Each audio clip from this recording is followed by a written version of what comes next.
Jésus a dit « Je suis le bon berger. Le bon berger donne sa vie pour ses brebis. » Certaines personnes disent qu'il n'y a qu'un seul berger, Jésus-Christ, et je suis d'accord avec l'idée que le Christ est notre grand berger, car il prend soin de nous, nous guide et nous protège. Il nous aime tellement qu'il a donné sa propre vie sur la croix pour nous sauver. Cependant, la Bible déclare que Jésus lui-même choisit des pasteurs pour prendre soin de ses brebis ici sur terre.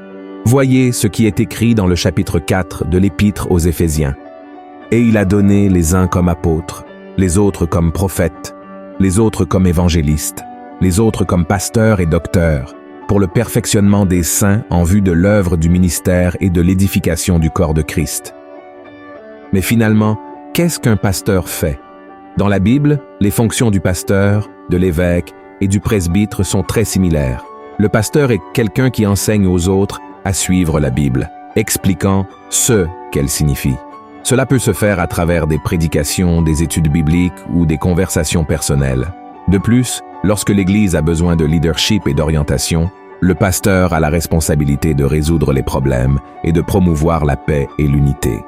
Il a également l'autorité pour prendre soin de la vie spirituelle des membres de l'Église, en les conseillant, les corrigeant et les exhortant à travers les enseignements de la parole de Dieu. C'est pourquoi la Bible enseigne que nous devons traiter les pasteurs avec tout le respect, car le travail d'un pasteur est très important pour l'Église et n'est pas du tout facile. Alors, avant de critiquer, nous devons chercher à comprendre la situation et ne pas juger la personne, mais plutôt ses actions.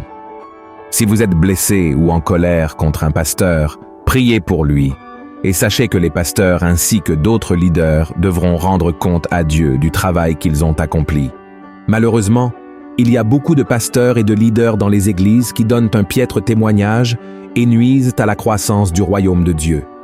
Ils sont appelés par Jésus des loups en peau de mouton, et c'est pourquoi nous devons être très attentifs à leurs attitudes.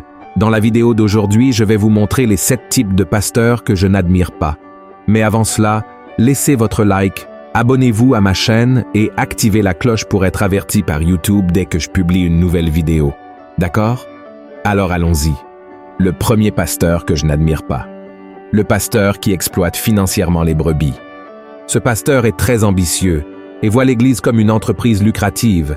Il utilise son influence et ses techniques d'éloquence pour convertir les fidèles et leur extorquer de l'argent. Bien sûr, un pasteur doit demander des offrandes car l'Église est soutenue grâce à cela. Cela ne prend pas en compte les investissements réalisés dans les travaux missionnaires, l'aide aux plus nécessiteux et ainsi de suite. Cependant, ces pasteurs mettent l'accent principalement sur l'argent. Ils utilisent des passages bibliques hors contexte pour dire que si vous ne donnez pas la dîme ou n'offrez pas à l'Église, vous volez Dieu et serez maudits. Ainsi, les brebis sont exploitées et se sentent obligées de donner même ce qu'elles n'ont pas. Jésus a dit « Nul ne peut servir 2 maîtres, car ou il haïra l'un et aimera l'autre, ou il s'attachera à l'un et méprisera l'autre. Vous ne pouvez servir Dieu et Mammon. » Le deuxième type de pasteur que je n'admire pas. Le pasteur qui prophétise ce que Dieu n'a pas commandé de dire. Ce pasteur utilise son influence sur les gens pour prophétiser et révéler des choses que Dieu n'a pas ordonnées ou qui ne sont pas en accord avec la parole de Dieu. Pratiquement à chaque culte, des révélations se produisent, utilisées pour attirer des fidèles, les maintenir dans l'Église et créer une atmosphère de spiritualité dans le culte. Cependant, lorsque ces prophéties ne se réalisent pas, beaucoup réalisent qu'il y a quelque chose de mal dans l'Église. Cependant, personne ne se lève contre leur leader, car ils croient qu'il ne faut pas toucher aux oints du Seigneur. À cause de cela, beaucoup ont peur d'être rebelles. Cette manipulation cesse seulement lorsque la personne commence à connaître la parole de Dieu et refuse d'être trompée. Alors, gravez ce verset dans votre cœur. Quand ce que dira le prophète n'aura pas lieu et n'arrivera pas, ce sera une parole que l'Éternel n'aura point dite. C'est par audace que le prophète leur a dite. N'aie pas peur de lui. Le troisième type de pasteur que je n'admire pas, le pasteur qui ne pense qu'à lui-même.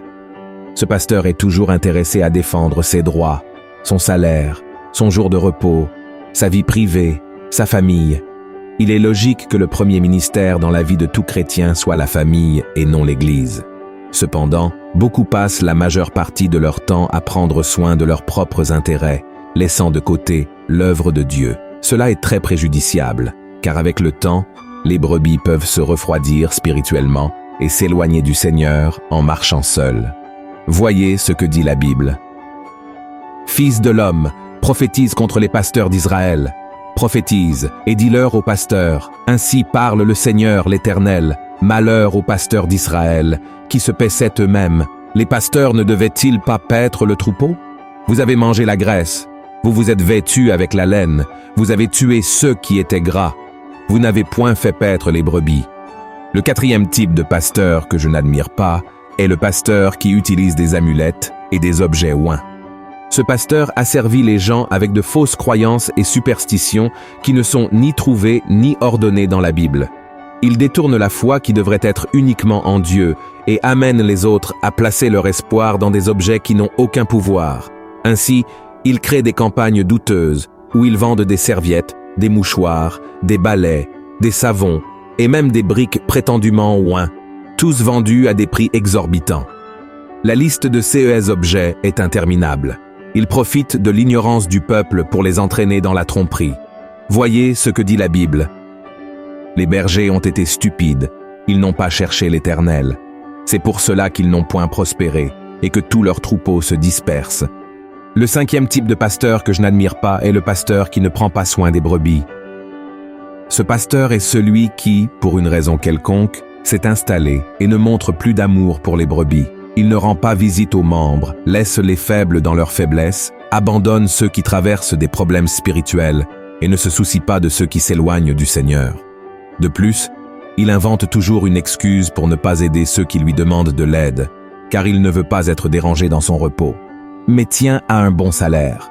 Et lorsqu'il fait des visites, il a tendance à rendre visite uniquement aux flatteurs et à ceux qui soutiennent ses décisions. Voyez ce que dit la Bible.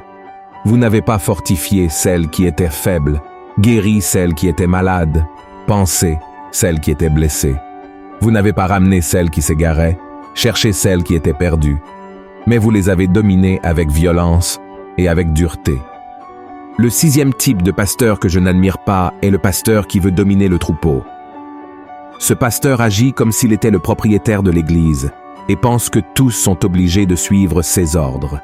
Il ne fait également aucun effort pour maintenir près de lui les membres qui pourraient menacer son autorité. Au contraire, il veut se débarrasser de ces personnes et fait tout pour les éloigner de l'Église. Voyez ce que dit la Bible. Paissez le troupeau de Dieu qui est sous votre garde, non par contrainte mais volontairement, selon Dieu, non pour un gain sordide mais avec dévouement, non comme dominant sur ceux qui vous sont échus en partage, mais en étant les modèles du troupeau. Le septième type de pasteur que je n'admire pas est le pasteur qui cherche à plaire aux hommes plutôt qu'à Dieu. Ce pasteur ne se soucie pas de ce que Dieu veut, mais plutôt de ce que les hommes veulent. Il cherche la popularité et les éloges des fidèles. Ainsi, il prêche seulement les parties de la Bible qu'il considère acceptables. En d'autres termes, il utilise de nombreuses techniques de coaching, parle abondamment de prospérité ici sur terre, mais aborde peu le péché et les épreuves auxquelles le véritable chrétien est confronté. Généralement, ce type de pasteur prêche un évangile vide à une église pleine. Voyez ce que dit la Bible. Car il viendra un temps où les hommes ne supporteront pas la saine doctrine, mais, ayant la démangeaison d'entendre des choses agréables, ils se donneront une foule de docteurs selon leurs propres désirs, détourneront l'oreille de la vérité et se tourneront vers les fables. Alors, voici les types de pasteurs que je n'admire pas.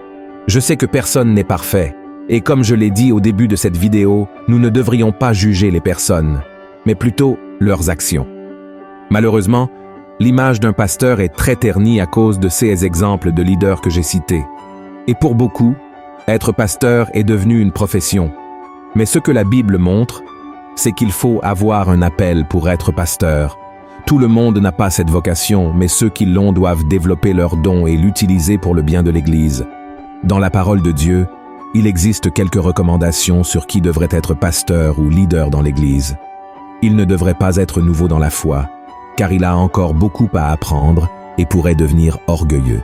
Il doit également être un bon chrétien, c'est-à-dire que sa vie doit être un exemple de modération, de bon sens et de maîtrise de soi. Il doit également avoir une bonne réputation et aimer la Bible, comprendre ce qu'elle dit et si attaché à la vérité. Amen.